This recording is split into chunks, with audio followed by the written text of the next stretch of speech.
राजा होता जो देव होता. सर्व वेदांचा त्याने अभ्यास केला होता राजा असून सुद्धा.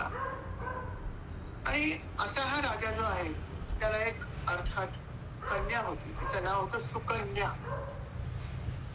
आणि एक दिवस हा राजा जो आहे हा वनामध्ये गेला होता अर्थात विहार करण्यासाठी, परंतु अर्थात बरोबर लवाजमा सगळा होता त्याचा, सैनिक होते, सगळे काही होते, अर्थ कुटुंब होते. सुकन्या ही जी आहे ती अतिशय तरुण अशी एक मुलगी होती, तिच्याबरोबर तिच्या अनेक मैत्रिणी सुद्धा बरोबर होत्या. आणि अर्थात त्या सर्व मैत्रिणीसह ती वनामध्ये अर्थात तिथलं सौंदर्य बघत फिरत होती इकडे तिकडे. फिरता फिरता एका ठिकाणी ती जेव्हा आली तेव्हा तिथे तिला एक वारुळ दिसलं, उंचच्या उंच वारुळ. इतकं मोठं वारुळ होतं, पण त्या वारुळामध्ये तिला 2 छिद्र अशी दिसली की त्या 2 छिद्रामध्ये काहीतरी चमचम करत होतं. तिला समजेना की ह्या छिद्र जे आहे त्या आतमध्ये काय वस्तू आहे की जी चमकते एवढी. अर्थात ती लहान होती आणि म्हणून तिच्या मनामध्ये अशी इच्छा निर्माण झाली, बाल सुद्धा बापा म्हणता येईल की काय असेल बघावं. बघणार कसं, एवढा मोठा वारुळ काय फोडू शकत नाही. मग तिने काय केलं की एक काटा घेतला, मोठ्या छोट्या लांबल्याचं काडी घेतली आणि त्या छिद्रामध्ये तिने ती घातली, काय आहे बघूया.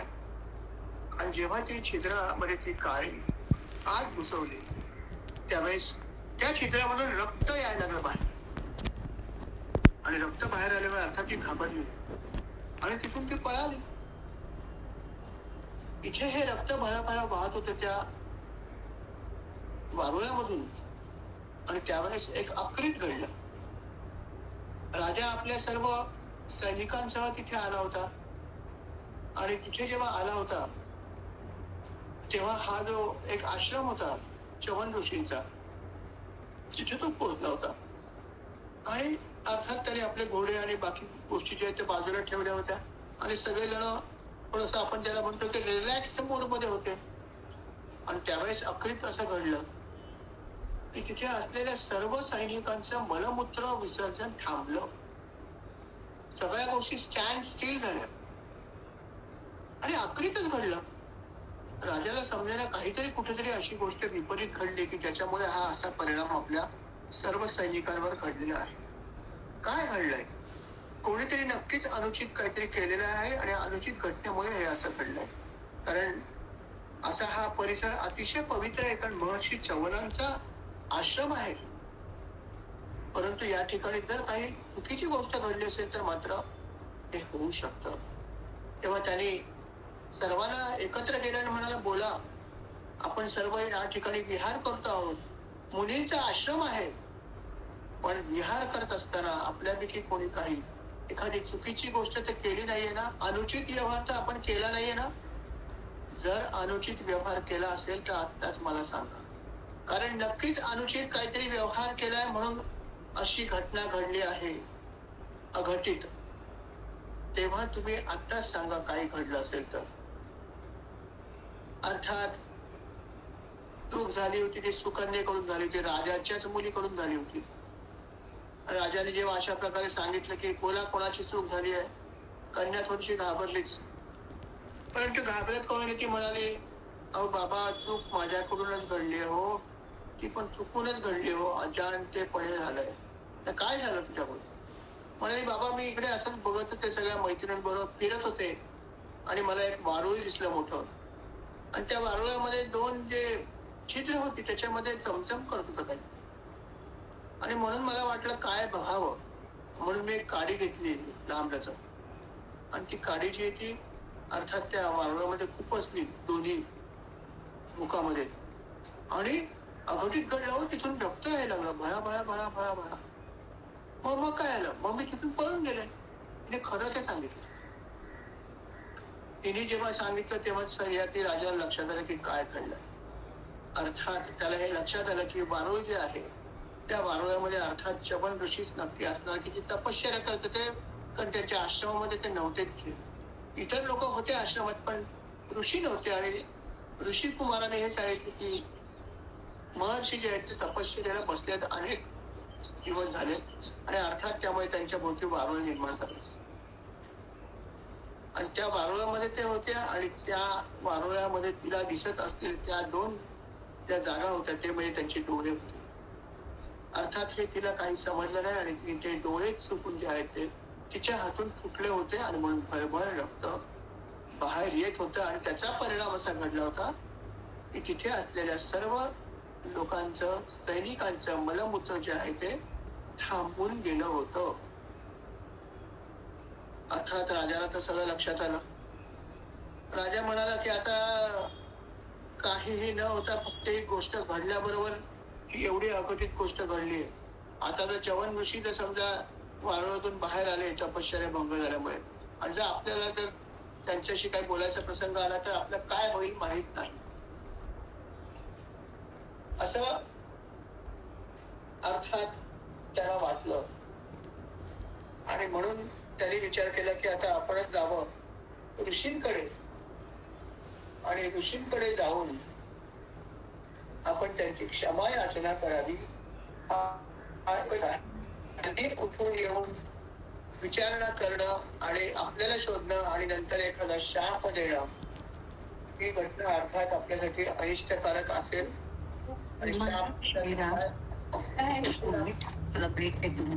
हा बघा जरा एक मिनिट कथा तर ठीक आहे आपण थांबूया जरा.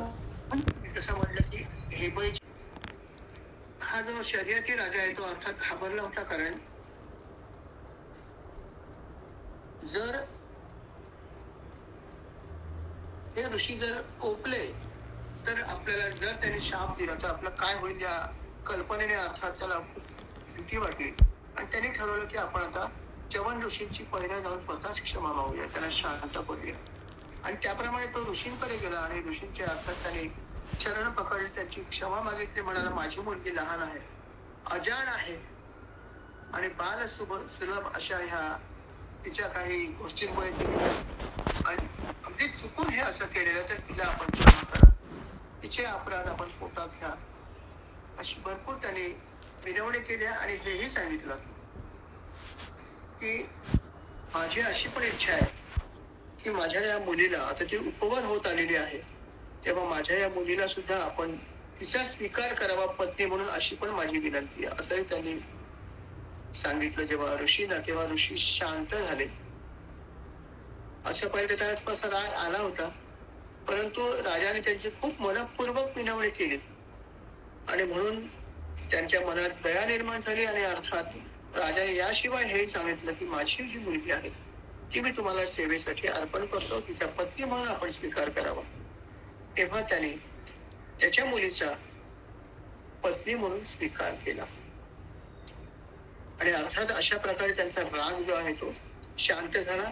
राजाला पण आनंद झाला की माझ्या मुलीला इतका मोठा असा महान ऋषी मिळाला हे सुद्धा माझं नशीबच आहे. पण ते हो म्हणाले हे माझं नशीब आहे. अर्थात अशा प्रकारे त्या दोघांचा विवाह झाला. राजाने त्या ठिकाणी आपल्या मुलीला आश्रमातच ठेवलं आणि नंतर राजा जो आहे तो अर्थात आपल्या राज्यामध्ये परत गेला.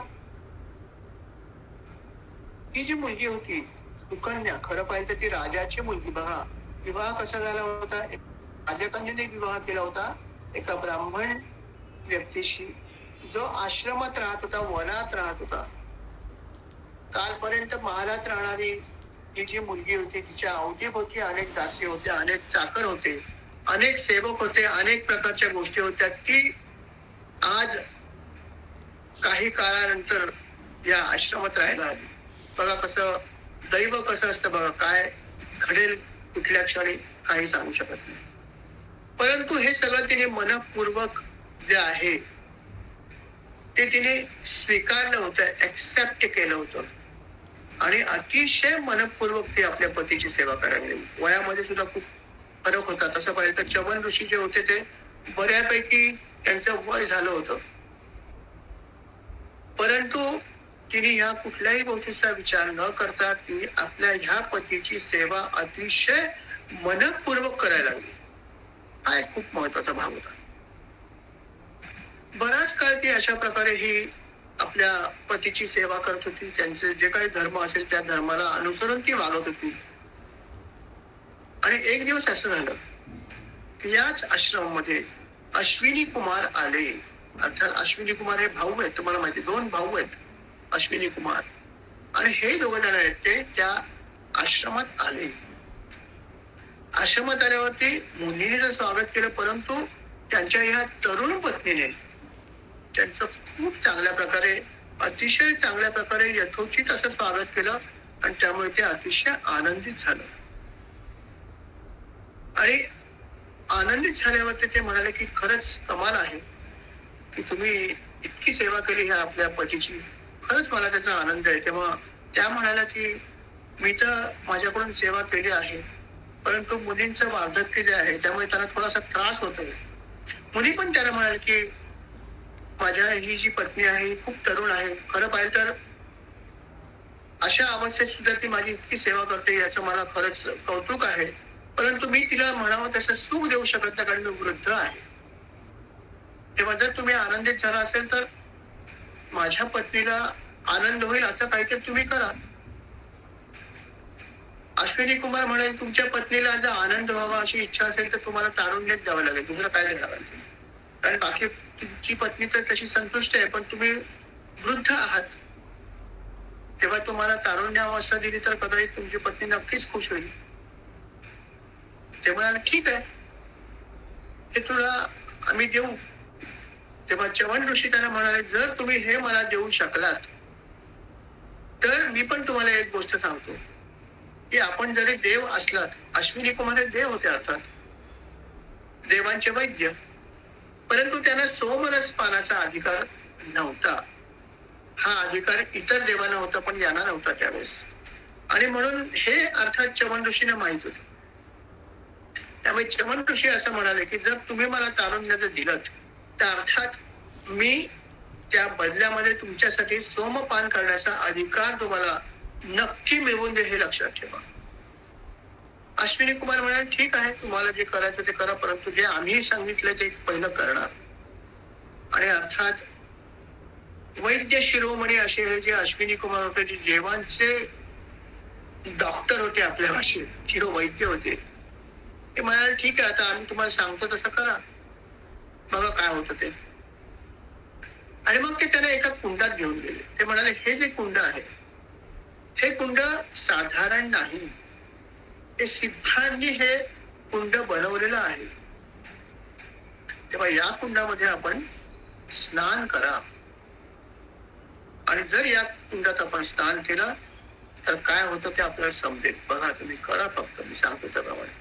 अर्थात अश्विनी कुमारीने सांगितलं आणि च्यवन मुनीने ते केलं, यात शंकाच नव्हती. च्यवन मुनीने त्या कुंडामध्ये प्रवेश केला आणि यथासांग व्यवस्थित स्नान केलं.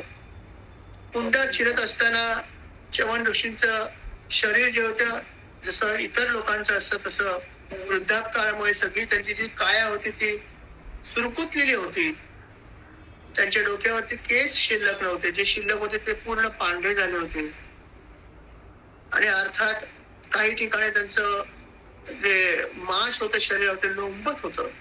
अशा प्रकारचं वार्धक्य त्यांना आलं होतं, अशी अवस्था त्यांची झाली होती. पण जेव्हा त्यांनी कुंडात प्रवेश केला आणि स्नान केलं आणि बाहेर आला त्यावेळेस अर्थात ते तरुण दिसत होते. त्यांनी जेव्हा या कुंडात स्नान केलं त्याबरोबर अश्विनी कुमार होते, हे पण त्याच कुंडात उतरले होते अंघोळीसाठी. आणि जेव्हा हे तिघही बाहेर आले तेव्हा त्या तिघांमध्ये काहीच फरक तिला दिसेना. तिघही एकसारखे दिसत होते. दोन्ही अश्विनी कुमार आणि तिचे पती जे वृद्ध होते ते सुद्धा तरुण झाले होते, आणि तिघांच्या चेहऱ्यामध्ये अतिशय जबरदस्त साम्य दिसत होतं.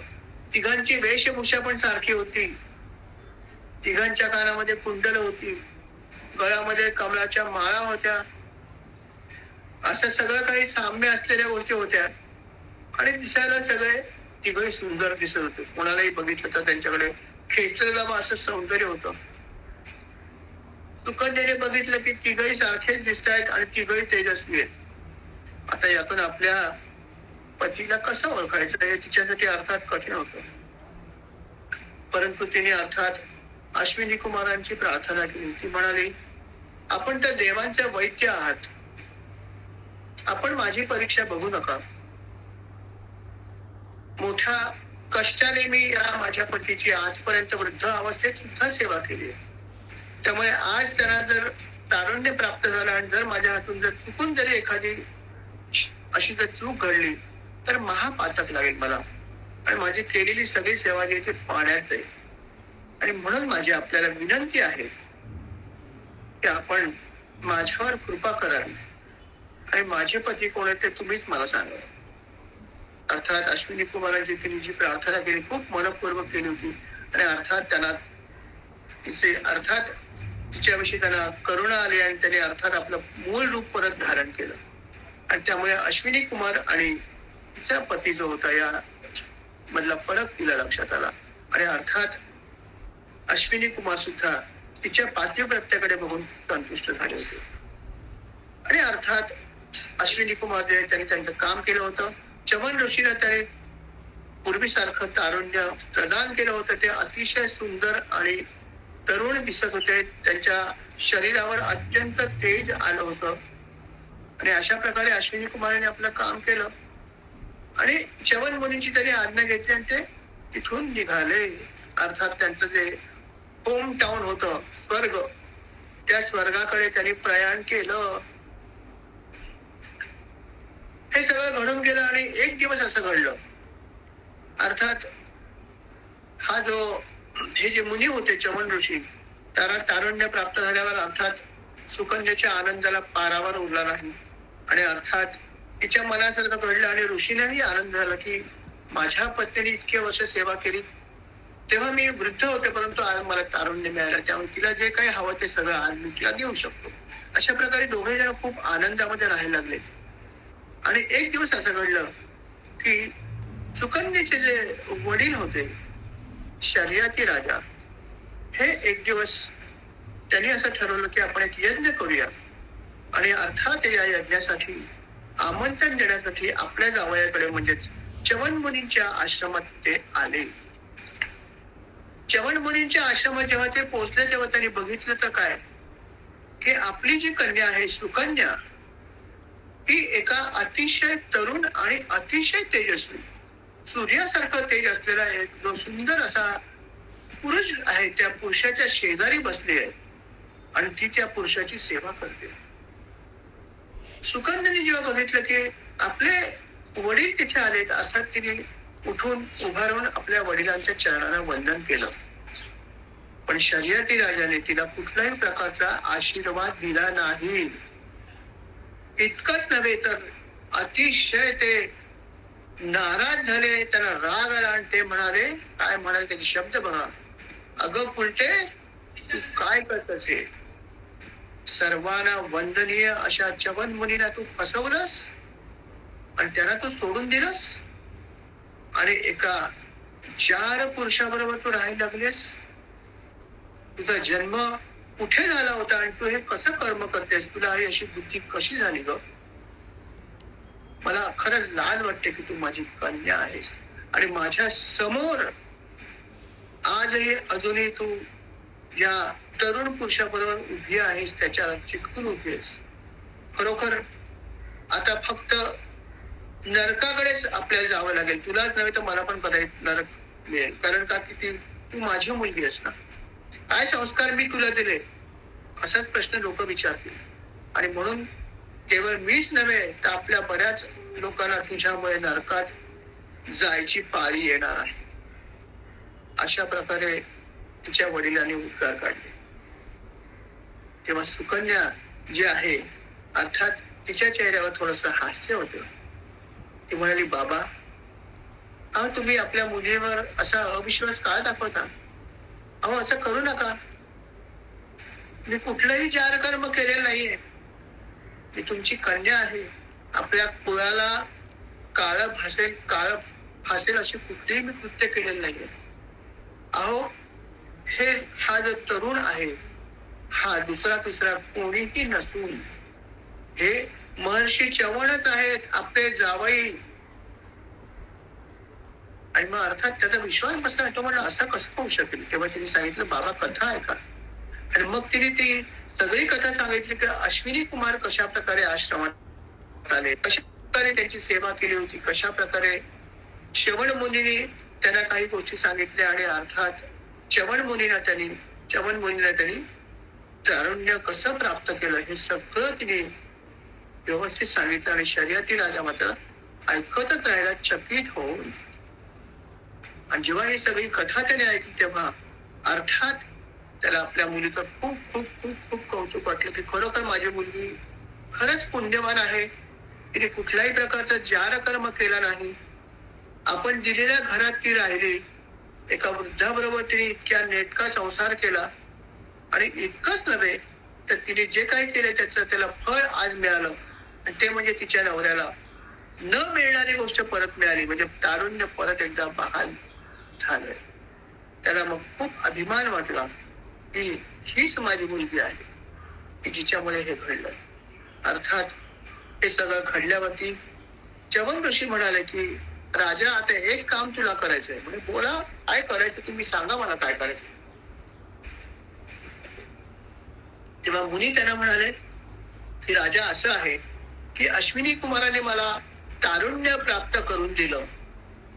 परंतु मी त्यांना आश्वासन दिलंय की सोमरस पानाचा त्यांना अधिकार नाहीये. ते देव असले तरी सुद्धा हा अधिकार अजून त्यांना प्रदान करण्यात आलेला नाही. मी त्यांना असं आश्वासन दिलंय की मी तुम्हाला हा अधिकार प्रदान करेन किंवा मी हे तुम्हाला करून देईन. तेव्हा हे करण्यासाठी आता राजा तुला यज्ञाचं आयोजन करावं लागेल.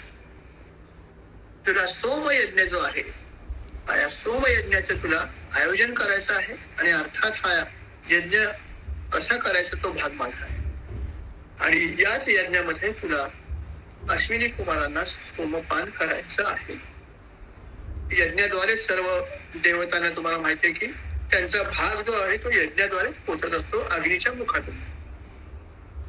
आणि त्याप्रमाणे सोमयज्ञ जो आहे सोमयज्ञाचं आयोजन जे आहे ते राजाने करायचं ठरवलं.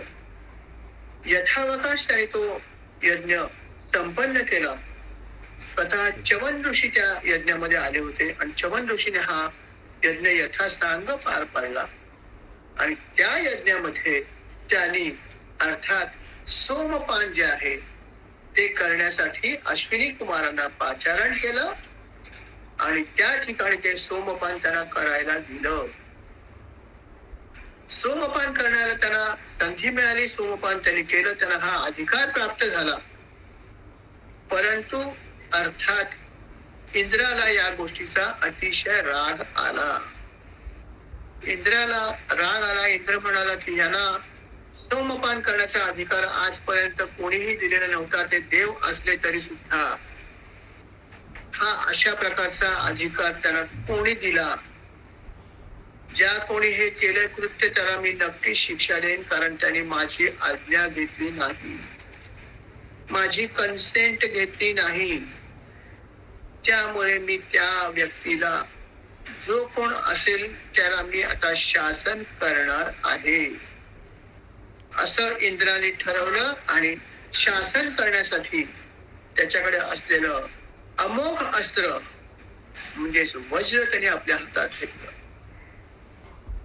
सर्व चराचर बघत होतं की आता काय होणार. वज्रासारखं अमोघ अस्त्र इंद्राच्या हातामध्ये आहे. समोर शर्यती राजा उभा आहे जो निशस्त्र आहे. बाजूला च्यवन ऋषी उभे आहेत. समोर अश्विनी कुमार उभे आहेत ज्यांनी सोमपान आत्ताच केलेलं आहे. आणि आता काय होत हे सगळं विश्व बघत होतं. इंद्राने अर्थात आपलं वज्र हातात घेतलं होतं आणि अर्थात त्या वज्राचा प्रहार तो शर्यती राजावरच करणार होता. आणि त्यासाठी त्याने आपला हात वर उचलला. परंतु च्यवन ऋषीने फक्त आपला हात पुढे केला आणि म्हणाले तिथेच थांब तिष्ठती. आणि दुसऱ्या क्षणी आश्चर्य घडलं की इंद्राचा हात जिथे होता तिथे स्तंभित झाला. इंद्राच्या हातात वज्र होता पण तो हात पुढे त्याचा सरकेला. तरी किती प्रयत्न केले पण हात स्थिर झाला होता. स्तंभित झाला होता. त्याचं कारण च्यवन ऋषीने सांगितलं होतं की स्तंभित हो. त्याने खूप प्रयत्न केला हातातून वज्र फेकण्याचा हात हलवण्याचा पण त्याचा हातच हलत नव्हता. ही च्यवन ऋषींची अर्थात तपस्या होती, त्याची शक्ती होती. अर्थात इंद्राने ऋषींची क्षमा याचना केली, म्हणाला महाराज मला आपला अधिकार, आपलं तपस्सामर्थ काय याचा मी काहीच विचार केला नाही, आपल्याला वंदन पण केलं नाही आणि आपल्याला कुठल्याही प्रकारची कुठलीही गोष्ट न विचारता मी या राजाला शासन करायला निघालो. अर्थात राजाचा काहीच दोष नव्हता, यज्ञ आपण करायला सांगितला होता, परंतु मी अतिशय चुकीची गोष्ट केली, त्याबद्दल मला क्षमा करा. अर्थात च्यवन ऋषी म्हणाले माझा तुझ्यावर राग नाहीये, कारण काय की हा अधिकार अश्विनी कुमाराने यापूर्वीच द्यायला पाहिजे होता, परंतु इंद्र तुम्ही का दिला नाही हे मला माहित नाही, पण द्यायला पाहिजे होता कारण ते योग्य होते, ते तुमचे अर्थात वैद्य आहेत आणि म्हणून हा अधिकार त्यांना देणं हे उचित होतं आणि म्हणून हा देण्यासाठी मी हा यज्ञ केला आणि तो अधिकार मी त्याला देत आहे. तेव्हा इंद्र म्हणाला महाराज आपण जे केलं ते अर्थात उचित केलं, शास्त्राचे ज्ञान जे आहे ते माझ्यापेक्षा अर्थात आपल्यालाच असणार, आपण ऋषी आहात, महर्षी आहात, त्यामुळे आपण जे कृत्य केलं ते नक्कीच उचित आहे. मीच क्रोधाने हे अनुचित कृत्य करायला निघालो होतो, बरं झालं आपण मला थांबवलं, अन्यथा माझ्या हातूनच पाप घडलं असतं, तेव्हा मला क्षमा करा. अर्थात च्यवन ऋषीने इंद्राला क्षमा केली आणि अर्थात इंद्राचा जो हात स्तंभित झाला होता तो अर्थात मुकला. अशा प्रकारे त्या दिवसापासून नेहमीच सर्व देवांच्या बरोबरीनेच अश्विनी कुमारांना सुद्धा सोमपानाचा अधिकार प्राप्त झाला. त्यांना सुद्धा जेव्हा जेव्हा यज्ञ जिथे जिथे झाले त्या प्रत्येक यज्ञामध्ये त्यांना अशा प्रकारचा सोमपान करण्याचा अधिकार या दिवसापासून प्राप्त झाला आणि हा अधिकार अर्थात च्यवन ऋषींमुळे प्राप्त झाला होता. अशा प्रकारे अश्विनी कुमार जे ते त्या अधिकारासाठी प्राप्त झाले. अशी ही सुंदर कथा होती. अर्थात यथावकाश या गोष्टीप्रमाणे असे जे काही देव होते की ज्यांना हे अधिकार नव्हते, त्या देवाला अधिकार मिळवण्यासाठी खूप काही गोष्टी कराव्या लागतात, परंतु अर्थात अश्विनी कुमारांना असे महर्षी मिळाल्यामुळे अर्थात हा अधिकार प्राप्त झाला. शर्यती जो राजा होता, ही कथा ते या ठिकाणी संपते. शर्यती हा जो राजा होता त्याला 3 पुत्र होते, एक कन्या होती सुकन्या, परंतु त्याला पुत्र पण होते, 3 पुत्र होते आणि त्या पुत्रामध्ये अनार्थ नावाचा एक जो पुत्र होता त्याच्यापासून त्याला एक पुत्र झाला होता, त्याचं नाव होतं रेवत. हा जो रेवत जो होता यांनी काय केलं होतं तर यांनी समुद्राच्या आत एक नगरी बसवली होती. त्या नगरीचं नाव होतं कुशस्थली. समुद्राच्या आत नगरी तयार केली बघा, आणि त्या नगरीमध्ये बसून तो अर्थात इतर देशावरती राज्य करत होता. त्याच्या या मुलाला 100 पुत्र होते आणि ते सगळे पराक्रमी होते आणि या 100 पुत्रामध्ये सर्वात मोठा जो पुत्र होता त्याचं नाव होतं कुकुमती आणि हा जो पुत्र होता त्याला एक कन्या होती, तिचं नाव होतं रेवती. आणि ही रेवती जी आहे ही जेव्हा उपवर झाली तेव्हा या राजाला असं वाटलं की हिच्यासाठी एक चांगला वर आपण शोधायला पाहिजे. कुठल्याही पित्याला वाटतंच की आपल्या मुलीला अनुरूप असा वर मिळावा. त्याने विचार केला की हिला अनुरूप असा वर कुठे मिळेल हे आपण शोधण्यापेक्षा आपण सल्ला घेऊया. आणि सल्ला कोणाचा घेऊया असं वाटलं, त्याला वाटलं ब्रह्मदेवाचा घेऊया.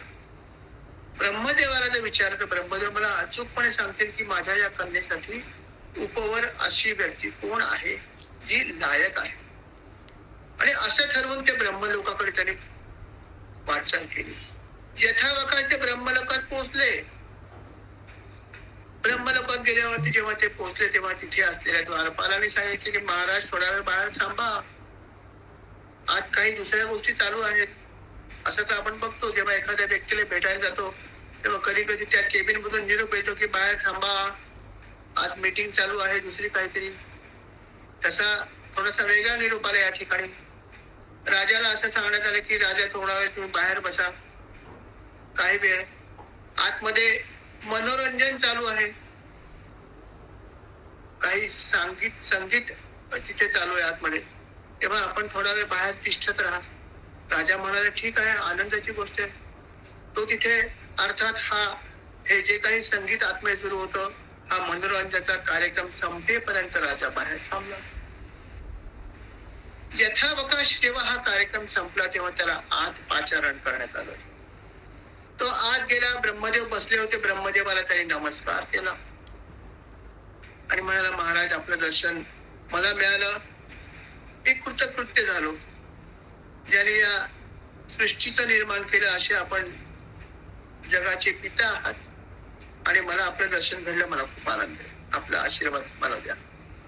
ब्रह्मदेव म्हणाला ठीक आहे, आशीर्वाद तर तुला मी देतो, पण अजून तुझं काही काम असेल तर मला सांग, काय काम काढलंस, माझी तुला आठवण झाली. तेव्हा राजा म्हणाले की हो महाराज माझं थोडंसं काम पण आहे. म्हणाले बोल बोल, काय तुला हवंय बोल, तू राजा आहेस, तू जे काय मागशील ते चांगलं मागशील, याच्याविषयी माझ्या मनात कुठली आशंका नाही. तेव्हा काय पाहिजे, तर तो म्हणाला महाराज असं आहे की मी एक मुलीचा बाप आहे आणि अर्थात मुलीच्या बापाला जी चिंता असते ती मला आहे की माझ्या या मुलीला योग्य असा वर कुठे मिळेल, तो कोण असेल, या संदर्भात मला आपलं मार्गदर्शन हवं आहे. माझ्याकडे काही नावं आहेत जी मी थोडासा विचार केला की ही काही लोक कदाचित माझ्या मुलीला चालू शकतील असं मला वाटतंय, परंतु अर्थात ते किती योग्य आहेत हे मला माहित नाही. तसं आपणही म्हणतो की माझ्या मुलीसाठी मी काही लोकांना नजरात ठेवलेलं, आपण असं म्हणतो ना चांगली स्थळ मिळत नाहीत. आता उलटी गोष्ट आहे, आता चांगली मुली मिळत नाहीत, आता मुलांना मुली मिळत नाहीत, मुली ड्रायव्हिंग सीट मध्ये सध्या, त्यामुळे खरोखर आता मुलांना मुली मिळणं कठीण आहे. आणि म्हणून कधी कधी असं असतं की आपण एखादा वर अगोदर बघून ठेवतो की हा जर उपवर झाला की लगेच मागणी घालूया, मिळत नाही परत. असं जसं आहे तशीच ही परिस्थिती होती. राजाने काही जणांना हेरून ठेवलं होतं, त्याच्या काही लोकांना, की हे कदाचित माझ्या मुलीसाठी योग्य वर असू शकतील, परंतु अर्थात ब्रह्मदेवांचं मत या संदर्भात जाणू आणि मग पुढे जाऊया. म्हणून त्यांनी काही नावं आपल्या मनाशी धरून ठेवली होती आणि तो ब्रह्मदेवाकडे जेव्हा पोहोचला आणि ब्रह्मदेव म्हणाले की बोल काय इच्छा, तेव्हा तो म्हणाले की मला मुलीसाठी चांगला वर पाहिजे आणि माझ्या डोक्यात या काही लोकांची नावं आहेत. तेव्हा तुम्ही तुमचं मत सांगा की ह्याच्यापैकी कोणाला मी घेऊ का, किंवा अजून कोणी व्यक्ती आहे का की जी ह्याच्यापेक्षा चांगली आहे. जेव्हा त्याने हा अशा प्रकारचा माहिती किंवा प्रश्न त्याला सांगितला तेव्हा ब्रह्मदेवाला हसायला आला. ब्रह्मदेव म्हणाला अरे राजा, तू ज्या लोकांविषयी मला सांगितलंयस की बाबा हे सगळे लोक चांगले आहेत, उपवर आहेत वगैरे वगैरे, अरे बेड्या, हे सगळे काळाच्या पडद्याच्या आड कधीच गेलेत, कधीच. केवळ तेच नव्हे तर त्यांचे मुलगे, त्यांचे नातू पणतू हे सुद्धा काळाच्या आड गेले. इतकंच कशाला, तर कदाचित त्यांच्या गोत्रामध्ये कोणी शिल्लक पण नसेल राहिलं, काही लोकांच्या अशी पण परिस्थिती आली असेल. कारण आपण बघतो काळाप्रमाणे पिढी ही लांब होत जाते. आपण बघतो आजोबा वडील, नंतर हळूहळू त्या कुळातलं आपलं रिलेशन कमी कमी होत जातं, लोकांशी संबंध कमी होत जातो आणि नंतर आपल्याला माहित पण नसतं की कोण कुठल्या, कोण काय आहे, काहीच समजत नाही आणि कधी कधी नष्ट पण होतं एखादं कुळ. आणि ब्रह्मदेव म्हणतात बाबा रे, तू ज्यांच्या नावं मला सांगतोयस की हे माझ्या मुलीसाठी उपवर म्हणून चालतील का, तर ते तर कधीच काळाआड गेले, काळाच्या पडद्यात, परंतु त्यांचे मुलगे, नातू पणतू सगळेच निघून गेले. तुला कल्पना आहे का की तू माझ्याकडे आलास त्याच्यानंतर आता जेव्हा तू माझ्याशी बोलतोय, तू बाहेर बसला होतास, हा बाहेर बसलेला जो काळ होता तो किती काळ गेला तुला माहिती आहे? 27 युग निघून गेलेले आहेत. 27 युग, विचार करा किती काळ झाला असेल. 27 युग म्हणजे 4च युग आपल्याला माहिती आहेत, तर इतका काळ जातो त्याच्यामध्ये. आणि 27 युग म्हणजे किती काळ गेला असेल विचार करा. ब्रह्मदेव म्हणाले तुला समजलं नाही, पण 27 युग गेले, तिथे कोणी शिल्लकच नाही राहिलंय. तेव्हा तुला काय सांगू मी. त्याची पण मती गुंग झाली का अरे कमाल आहे. ब्रह्मदेवाकडे मी बसलो आणि 27 युगांचा काळ गेला, मला तर काही समजलंच नाही. ते म्हणाले महाराज हे तर सगळं मला अगम्य, परंतु आता मला हे सांगा तुम्ही की माझ्या मुलीचं काय. म्हणजे तुझी मुलगी आहे, परंतु तुझी मुलगी आहे कारण तुझ्या मुलीसाठी एक वेगळ्या प्रकारचा भाग ईश्वराने राखून ठेवलाय. तुझ्या मुलीसाठी एक उपवर अतिशय योग्य असा एक भाग तिथे पृथ्वीवर आहे. आणि ते म्हणजे अर्थात भगवान नारायणाचे अंशावतार म्हणजेच कोण तर बलराम. शेषनागाचा अवतार जे आहेत अर्थात ते पण भगवंताचेच अवतार आहेत. आणि ह्या महाबली अवतारांनी अर्थात पृथ्वीवर जन्म घेतलेला आहे. पृथ्वीवर आज ते तिथे आहेत. आणि हेच बलराम फक्त तुझ्या मुलीसाठी अत्यंत योग्य अशी वर ठरू शकतात. तेव्हा तू तुझी कन्या जी आहे ती ज्यांना अर्पण कर, इतर कोणालाही अर्पण करू नको. अर्थात राजाने हे ऐकल्यावर त्याला खूप आनंद झाला की माझ्या मुलीसाठी भले मी कितीतरी युग थांबलो असेल, माझ्या नकळत ती युग गेली, पण माझ्या मुलीसाठी आज ज्या प्रकारचं स्थळ आलेलं आहे किंवा आहे ते तर प्रत्यक्ष भगवंताचाच अंश अवतार. आणि ते ऐकल्यावर अर्थात त्याने ब्रह्मदेवाला वंदन केलं. म्हणाला महाराज आपण माझ्या मुलीसाठी किती सुंदर स्थळ निघून दिलं. बरोबर 27 युग काय अजून जरी युग गेले तरी मला काय वाटलं नसतं. हे अर्थात त्याला ब्रह्मदेव म्हणाले की भगवंताने हा जो अवतार घेतलाय तो अर्थात पृथ्वीवरती जो भार निर्माण झालाय अयोग्य लोकांचा, तो भार उतरवण्यासाठी अर्थात भगवंताने हा अवतार धारण केलेला आहे. तेव्हा तू नशीबवान आहेस. तुझी जी मुलगी आहे ती अर्थात भगवान बलरामाला तू अर्पण कर. अर्थात राजाने ब्रह्मदेवांच्या चरणी वंदन केलं, त्यांचा आशीर्वाद घेतला आणि अर्थात यथावकाश तो कूच करत आपली ही अतिशय सुंदर अशी जी कन्या होती त्या कन्येला घेऊन तो यथावकाश बलराम दादांकडे पोहोचला. बलराम दादांना त्याने वंदन केलं आणि म्हणाला महाराज अशा प्रकारे माझी ही कन्या आहे जी आपल्या चरणी मी अर्पण करण्यासाठी आणलेली आहे. ब्रह्मदेवांनी आपल्यासाठी ही कन्या जी आहे ती योग्य आहे असं मला सुचवलं आणि ब्रह्मदेवाने आपलं नाव सुचवलं.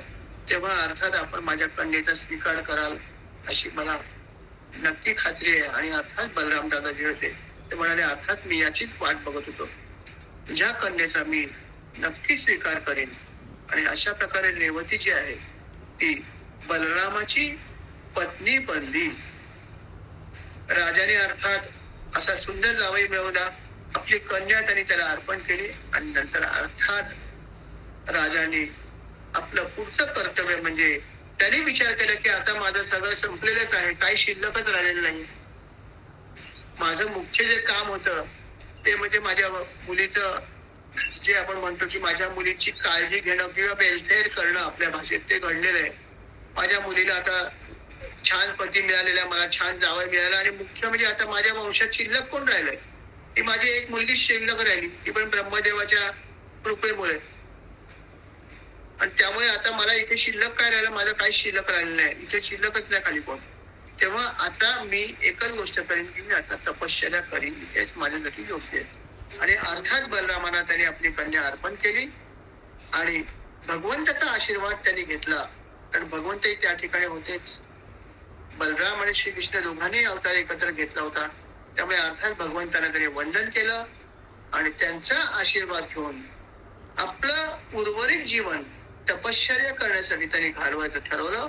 आणि त्यासाठी ते अर्थात बद्रिकाश्रमाकडे निघून गेले आणि यथावकाश तिथे जाऊन त्यांनी अर्थात तपश्चर्या केली. अशा प्रकारे हा जो राजा होता त्याची सुंदर अशी कथा आपण त्या ठिकाणी ऐकलेली. याच्या पुढे अजून काही कथा आहेत त्या अर्थात आपण पुढल्या भागामध्ये ऐकूया. या ठिकाणी भाग क्रमांक जो आहे तो 80 समाप्त होत आहे. श्री राम समर्थ.